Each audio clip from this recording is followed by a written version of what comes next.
আসসালামু আলাইকুম। আজকে কিন্তু ফ্রাইডে চলে আসছে, আগামীকালকে ফ্রাইডে। আলজিসার mobile phone Friday offer plus national day offer নিয়ে আইছে। আপনাদের জন্য Friday plus national day offer নিয়ে আইছে। শুধু এক মোবাইল না, বিভিন্ন ধরনের মোবাইল নিয়ে আসবে। আপনারা আমাদের সাথে থাকবেন। আজকে জাস্ট এই ভিডিওটা আমি দিতেছি। পটেটো কোম্পানির M25, পটেটো কোম্পানির M25 8GB RAM, 128GB memory, 5G phone, 1 বছরের ওয়ারেন্টি পাবেন। ওইটার সাথে কি থাকছে? ওইটার সাথে আপনি পাবেন চার্জার, হেডফোন, কেবল প্লাস কভার।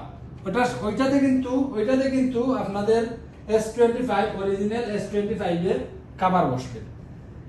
আপনাদের জন্য এই মোবাইলটা অনেক ভালো হবে। ওয়ারেন্টির সাথে অনেক চায়না ফোন নিচ্ছেন, এই ফোনটা একবার নিয়ে চেক করেন। এটার ক্যামেরা রেজুলেশনটা দেখেন, ওইটার ক্যামেরা রেজুলেশনটা দেখেন। অনেক ভালো ক্যামেরা দিছে, অন্যান্য ফোন তো অনেক ভালো ক্যামেরা দিছে।